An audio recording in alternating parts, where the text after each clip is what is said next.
Capítulo 1. A criação. Antes da criação do Fusca na Alemanha, lá nos anos 20 e 30, a indústria de carros da Alemanha era composta por carros de luxo extremamente caros. Nos Estados Unidos tinha revolução dos automóveis, com carros baratos e acessíveis.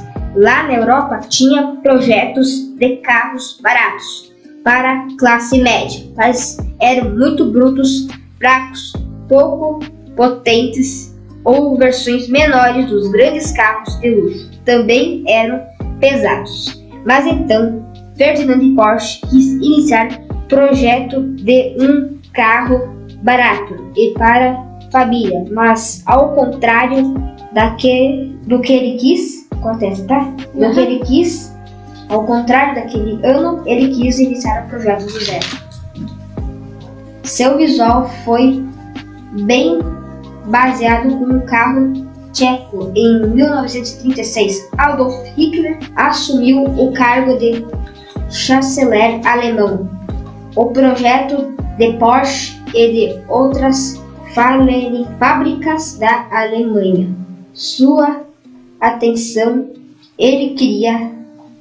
O projeto de Porsche e de outras fábricas da Alemanha chamou sua atenção.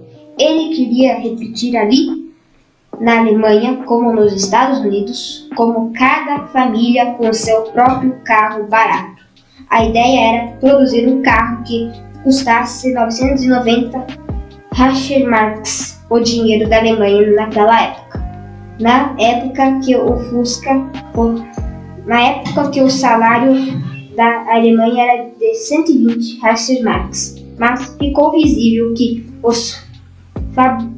as fábricas de lá em 1934, após virar ditador, iniciou uma reunião a favor do projeto de Porsche em 1935. O Hitler, numa reunião, se baseou no desenho pré-concebível de Porsche, fez um rascunho de como seria o carro e acredita-se que o rascunho teve uma influência no desenho final do carro.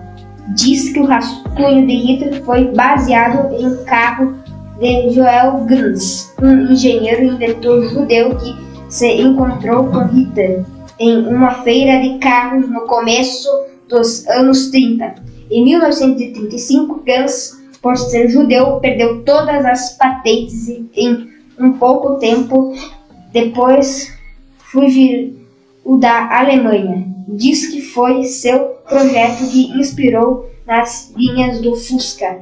Em pouco tempo ficou pronto o carro com aspecto de características que conhecemos hoje. A equipe de projetistas foi liderada por um homem chamado Irving Komen da Auto-Union, que em um pouco tempo depois virou a Audi. Foi o primeiro carro projetado em túnel de vento, algo só para projetos de aviões na época. Os protótipos receberam muitas modificações e quase 2 milhões de quilômetros nas pistas de teste.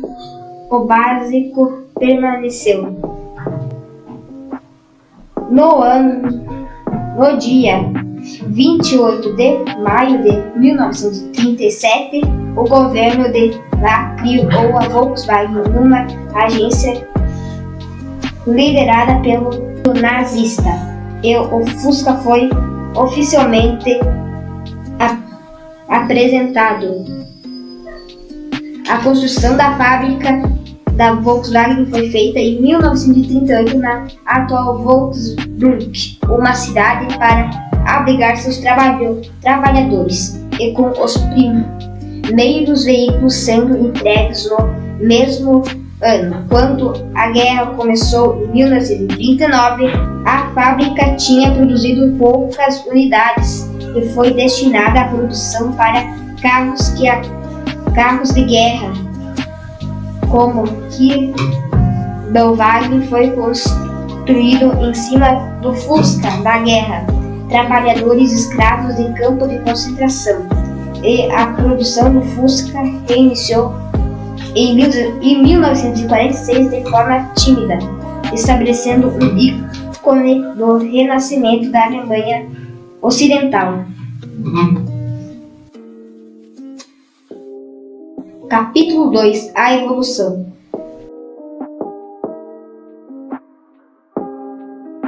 A diferença mais perceptível foi o vidro traseiro, que era bipartido e mudou para oval em 1954 e veio o tradicional em 58. Também ganhou para motor 1600 para 1200 em 1961. Veio o pisca, que deixou de ser uma barra de coluna lateral em 1967. O Fusca pegou o motor 1300 em 1971.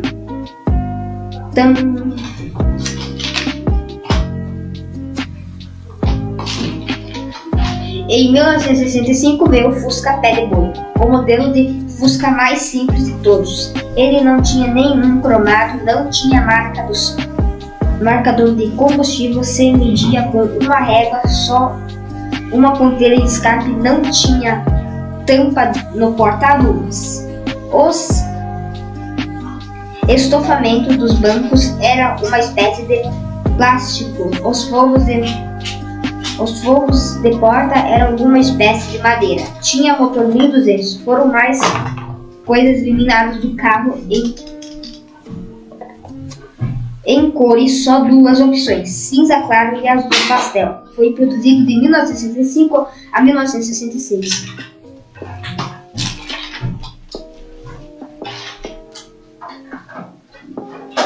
Em 1961, remodelaram o capô traseiro e dianteiro. Em 1970, lançou uma versão requintada do Fusca com motor 1500, painéis e fogos de porta em jacarandá com lanternas pata de cavalo, abertura de ar no capô traseiro, para-choques em lâmina única. Também teve o Fusca Série Bravo, uma versão mais simples do Fusca 1500. Essas versões duraram até 75. Em 73 perdeu o paralama olho de sapo com o farol mais reto. Em 1975 lançou o Fusca 1300L, com também lanternas pata de cavalo e com uma tampa traseira com mais furos e com um painel com capa preta. Mas os Fuscas 1300 normais ainda eram produzidos. Em 1975 também chegava o Fusca 1600S. Uma versão esportiva do Fusca tinha dupla carburação, painéis esportivos com conta-giros, volante, cálice com 3 aros, bancos reclináveis e na traseira tinha lanternas pata de cavalo e o capô com uma vinha com 3 cores: amarelo safari,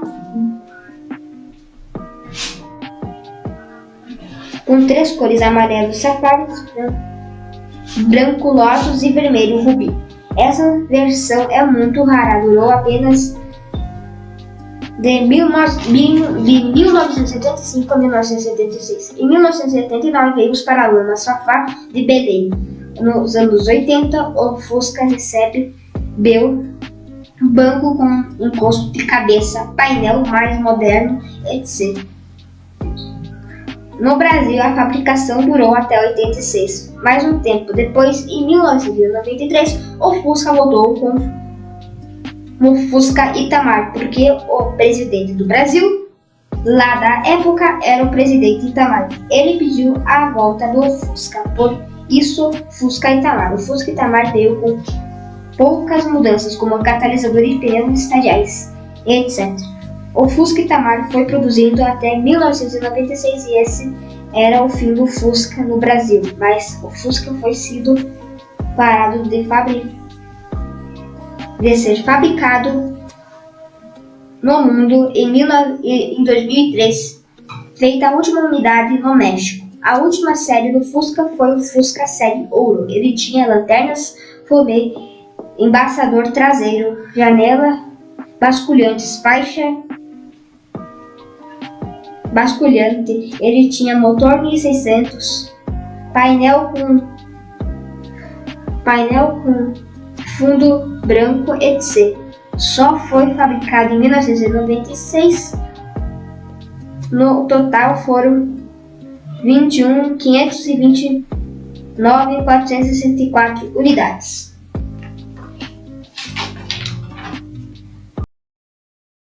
Capítulo 3. Curiosidades. Em 1959, a Volkswagen lançou o primeiro Fusca montado no Brasil. O Fusca foi feito de 1938 a 2003 no México. Mas nos anos 70, o Fusca tinha injeção eletrônica lá no México. Em 1900, o Fusca 1303 é uma versão super do Fusca que não veio para o Brasil. Já teve Fusca conversível de fábrica, Fusca Red Miller, ou o Fusca alemão. O nome Fusca ganhou nome oficialmente em 84. O Fusca serviu de plataforma para vários carros, etc.